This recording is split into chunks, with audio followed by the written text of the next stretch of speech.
Hello and welcome back to the channel. I hope everyone had a wonderful summer.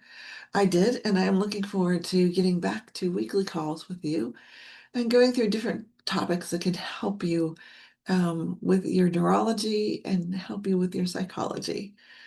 And right now, today, let's talk about compliments. Are you the type of person that receives a compliment and enjoys receiving compliments? Are you the type of person that tends to be a little suspicious about that compliment and not necessarily take it at face value, but judge it? Are they telling you the truth? Do they really mean it? Why did they say that? So there are those two different viewpoints on compliments, but it is very important for you to be able to accept a compliment.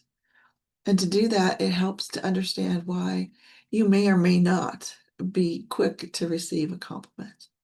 The importance of being able to receive a compliment is that it's very difficult to earnestly give out a compliment if you're not able to receive a compliment. If you project out that compliments are suspicious and a little shady and not always heartfelt, then when you project out a compliment, it may be received the same way. So let's talk about how to really accept and receive a compliment, the importance of that, and why some people it's even more important than others to receive those compliments. And if you're working with someone or you are in a relationship with someone who really needs to receive compliments, then it's important that you are able to give heartfelt compliments to fulfill that person, either professionally or in a relationship. So let's talk about this a little bit more. What makes the difference?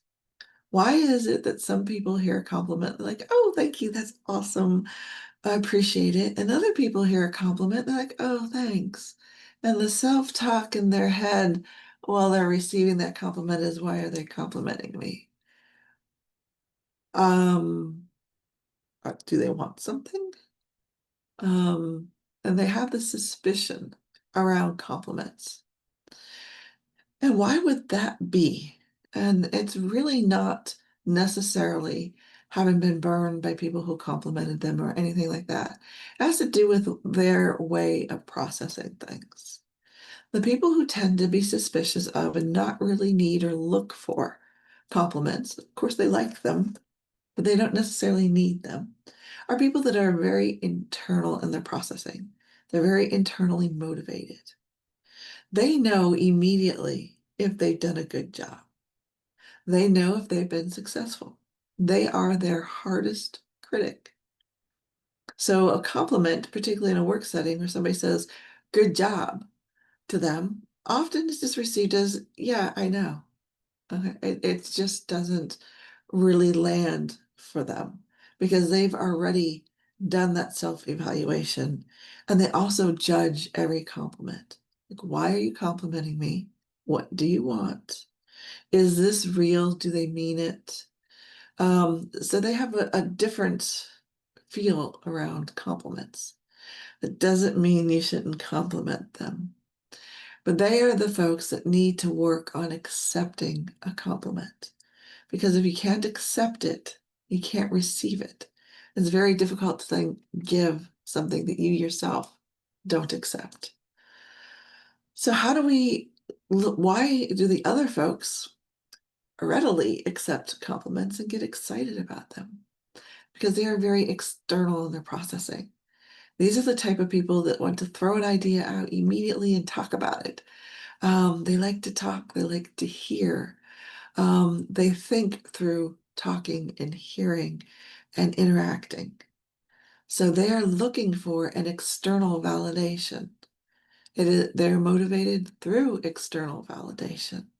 So a compliment really motivates them. In fact, they actually need a compliment. They need external validation of someone telling them they did a good job for them to believe it themselves.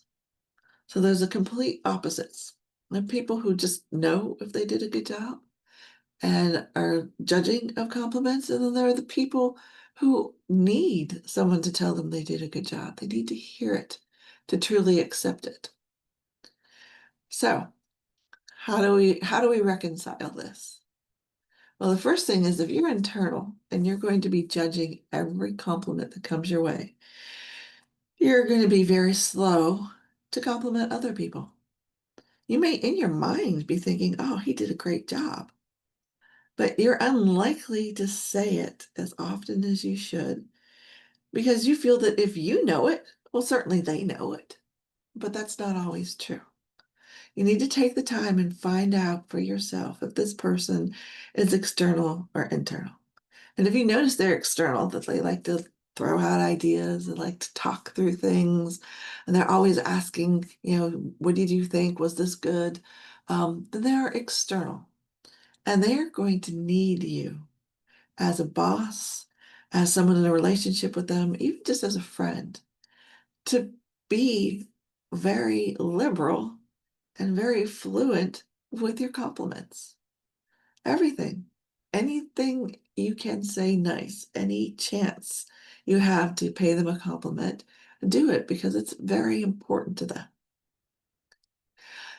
On the flip side, if you're with a coworker or a friend or in a relationship with somebody who's very internal, then make your compliments count. Just throwing out gratuitous compliments constantly is going to water down the meaning of that compliment for them because they're going to judge those compliments. And eventually, it's just not going to have the same meaning for them. If you wait and hold a compliment to when it's really special, then it will be special for them. So, how do you figure out a little bit more without really interacting with that person, say a coworker, and you don't talk to them that often. But when you do, you want to make sure that you are, you know, providing the type of information that they would like, that you're relationshiping with them, that you are having rapport with them. And one thing that you can do is to try a compliment and see how they receive it. If you're just not really sure if they're internal or external, just say, hey, I really like those shoes. And if they say something like, oh, thanks, I like them too, I think they're great, and they talk about the shoes, they are probably someone who really enjoys compliments. If they take that compliment and try to justify it or diminish it, like, oh, I really like those shoes. Yeah, well, somebody gave them to me. Then they are probably internal. They're wondering why you're noticing their shoes. So that can be a really easy tell as to what type of compliment and how often to compliment this person. And for yourself, make sure that you are accepting compliments and not judging them. It's very difficult for internal processors to do. When someone compliments you, do not be the person that wants to diminish or justify that compliment. Just say thank you. That means a lot to me. Rather like, thank you. I appreciate you noticed. And try as much as you can to quiet the internal thoughts of why are they looking at my shoes? Why are they talking to me about my shoes? Is there something wrong with my shoes? Let it be a compliment. Be happy that someone is paying attention to you. Even though as an internal processor, you really aren't looking for attention. Let them enjoy having complimented you. Do it for them if you can't do it for yourself. If someone's taken the time to pay you a compliment, let it be a compliment. And this will help you grow as well as an internal processor. It will help you be able to compliment the people who need it and to be able to accept compliments for yourself. And you might find that you like it a little bit. Well, that's all for today. Think hard about what you say to others in the compliments and how many compliments you think in your mind but don't say. Don't waste an opportunity to tell someone how special they are, even if it's just that you notice they have really nice shoes. Thank you. Until next time, this is Coach Deidre. Have a great day, and we'll talk again soon.